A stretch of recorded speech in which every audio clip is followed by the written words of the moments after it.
ہائے ہائے، اگر تم خامند ہو تو بیوی کے لیے رحمت بن جاؤ، بیوی ہو تو خامند کے لیے رحمت بن جاؤ، ایک دوسرے کو عزت دو، ہاتھ اٹھانا، گالیاں دینا، یہ کہاں کی انسانیت ہے؟ پھر ہمارا معاشرہ جوائنٹ فیملی سسٹم ہے، ساس ہو کر سسر ہو کر بچے اور بچی کی زندگی میں اتنا داخل ہو جانا کہ ان کی زندگی کو برباد کر دینا، یہ میرے پورے معاشرے کا ایک سلگتا ہوا، ایک جلتا ہوا، ایک دکھ دیتا ہوا، یہ ایک اتنا بڑا روگ ہے کہ میں کتنے ہی آنسو بہاؤں تو میں اس غم کا حق نہیں ادا کر سکتا جو ہر گھر میں لڑائی ہے۔ ساس اور سسر کا بے جا دخل بچی کی زندگی میں، اس نے گھروں کو آگ لگا دی ہے۔ ہمارے پڑوسی ذمہ دار ہیں، ان پڑھ ہیں بڑے ذمہ دار، تعلیم اتنی نہیں ہے، تو ان کے ایک بچے کا میں نکاح پڑھانے گیا تو ان کے والد بیٹھے تھے نکاح سے پہلے، ایسے ہی تو مجھ سے کہنے لگے مولانا صاحب میری بیوی نے مجھ سے کہا کہ دیکھو ہم دونوں عمر گزار چکے ہیں، تو ایسا کرو اپنے بیٹے کا گھر الگ بناؤ اور اس کی بیگم کو وہاں لے کر آؤ، اگر یہاں لے کر آؤ گے تو ہم دونوں کہیں ان کی زندگی خراب نہ کر بیٹھے اور ان کی زندگی میں دخل دے دے کر کہیں ان کی زندگی کو تنگ نہ کر دیں، میرے بیٹے کا الگ گھر بنا، وہاں اس کی بیگم لوگ کے لیے لے کر آ تاکہ ہم ان کی زندگی میں داخل نہ ہو سکے۔ میں حیران ہو کر ان کو دیکھ رہا کہ ان پڑھ باپ، ان پڑھ ماں، اور اتنی اعلیٰ درجے کی بات۔ اب ہر آدمی میں یہ سخت نہیں کہ اپنے بیٹے کے لیے الگ گھر بنائے، یہ تو ہمت ہے کہ ان میں دخل دینا چھوڑ دے، کہ خامند سے زیادہ خامند کے ماں باپ اس کی بیوی پہ حق جتا رہے ہوں، یہ میرے نبی کی معاشرت نہیں ہے۔ میں دکھ سے کہہ رہا ہوں، آپ محسوس نہ فرمائیں، کوئی عورت ساس ہے تو محسوس نہ کرے، کوئی سسر بیٹھے محسوس نہ کریں، میں درد بھری فریاد کہہ رہا ہوں، یہ میرے معاشرے کا سلگتا ہوا ایک مسئلہ ہے، ایک گہرا داغ ہے جس نے زندگیوں کو تباہ و برباد کر کے رکھ دیا ہے۔ کہیں اس کو الٹ بھی ہوتا ہے کہ آنے والی لڑکی ایسی بدتمیزی کرتی ہے کہ اس کے خامند کے ماں باپ کو بے عزت کر کے رکھ دیتی، رشتہ داروں سے توڑ کے رکھ دیتی ہے، یہ کیسز بھی ہیں لیکن یہ تھوڑے ہیں، یہ دوسرے والے زیادہ ہیں۔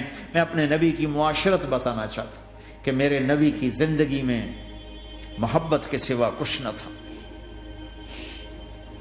کل کائنات کے نبی ہیں۔ اور حضرت عائشہ سے کہہ رہے، عائشہ دوڑ لگائیں، عائشہ دوڑ لگائیں۔ کوئی یہاں کہہ سکتا ہے، کوئی مولانا کہہ سکتا بیوی سے آؤ بیگم دوڑ، تمہارا توڑے کو تو گھر ہی نکل تھی دوڑنا کتنے، چلو پوڑیاں چڑھ دے رہا کرو، پوڑیاں چڑھو ہیں۔ عائشہ دوڑ لگائیں، کون کہہ رہے ہیں؟ دو جہان کے سردار عائشہ دوڑ لگائیں، تمہاری تو بزرگی فوت ہو جائے۔ تو آپ نے صحابہ سے کہا، ایک سفر سے واپس آ رہے، جاؤ بھائی سب آگے چلے جاؤ، وہ سارے آگے چلے گئے۔ جب وہ نظروں سے غائب ہو گئے، عائشہ آؤ دوڑ لگائیں، دونوں نے دوڑ لگائی۔ حضرت عائشہ فرماتی میں آگے نکل گئی، کچھ سال گزر گئے تو میں ذرا موٹی ہو گئی، تو ایک سفر سے واپس آ رہے تھے، آپ نے کہا صحابہ سے چلو بھائی آگے، سورے صحابہ آگے چل کے غائب ہو گئے، کوئی نظر نہیں آ رہا، تو پھر آپ نے کہا عائشہ دوڑ لگائیں، میں کہا لگائیں، کہا میں ہم نے لگائی تو میں ذرا موٹی ہو گئی تھی، تو نبی آگے نکل گئے، تو پھر آپ نے فرمایا ہذہ بتلک، عائشہ آج میں نے اپنا بدلہ لے لیا، اس وقت تم جیت گئی تھی، آج میں جیت گیا۔ آپ نے نبی کی زندگی پڑھو اللہ کے واسطے کہ آپ نے گھر کیسے چلائے، کھانے کو کچھ نہیں اور بیویاں خوش ہیں، سلوک تھا نا، کھانے کو کچھ نہیں ہے، 2 مہینے چولہا نہیں جلتا ہے، لیکن بیویوں کو ایسی محبت تھی کہ وہ قربان ہوتی جا رہی، اور یہاں سب کچھ دے کر گھروں میں آگ ہے، اس لیے کہ بول ٹھیک نہیں، نہ خامد کا بول ٹھیک ہے نہ بیوی کا بول ٹھیک ہے، اور عام طور پر زیادتی چونکہ مردوں کی طرف سے ہوتی، کبھی عورتوں کی طرف سے بھی ہوتی، میں تو دونوں کے لیے بات کر رہا ہوں۔ اس زبان کو میٹھا کرنا سیکھ لو، اگر اپنے گھروں کو چین سے سکھ سے بھرنا چاہتے ہو تو چیزوں سے نہیں آئے گا، تمہارے سلوک سے، بیہیویئر سے آئے گا۔ اپنے سلوک اچھے کرو، اپنے رویے اچھے کرو.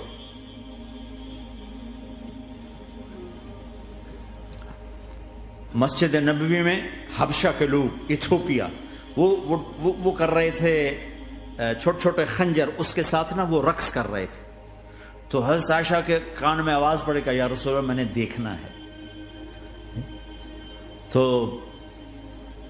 کوئی ہمارے ایسا ہوتا کہتا تو لایا نہیں کرتی، فضول کام دیکھتی. تو نبی کی بیوی کو چل بیٹھ قرآن پڑھ، چل مصلی پہ بیٹھ جا، چل تسبیح پڑھ. تجھے خیال کیسے آیا دنیا میں دین مٹ رہا ہے، تمہیں خیال کیسے آیا کہ تو تماشا دیکھتی ہے؟ آپ نے کہا آؤ دیکھتے ہیں. خود آپ دروازے میں کھڑے ہو گئے اور عائشہ کو پیچھے کھڑا کر لیا. تو عائشہ رضی اللہ فرماتی میں آپ کے پردے میں کھڑی ہو کر میں دیکھتی رہی یہاں تک کہ آپ تھک گئے، ہمارے نبی تھک گئے. اور تھک کے نا کبھی یوں ہو جاتے، یوں ہو جاتے، ایک پاؤں کا سارا پھر کہنے لگے عائشہ بس نہ کریں.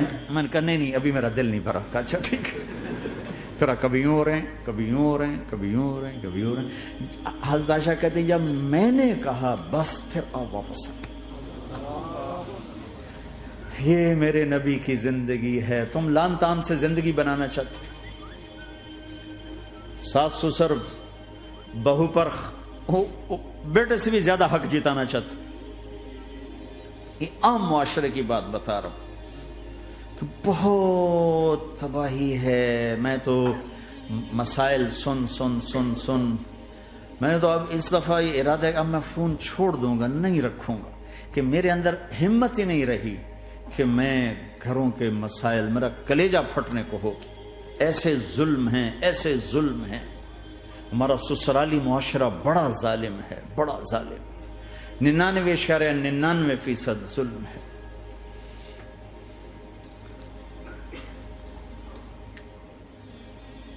یہاں آنے سے پہلے ایک بچی کی بات، پنڈی سے اس کا فون آیا کہ سسرال نے کہا تھا بچی ہوئی تو طلاق دے دیں گے.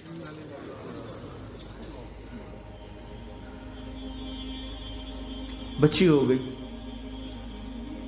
میں نے ہاتھ جوڑے، پاؤں پکڑے، میرا کیا قصور ہے، اللہ کی تقدیر ہے. طلاق دے دی، نکال دیا گھر سے. حج میں 2 بچے بچی ساتھ تھے ابھی میرے حج میں. تو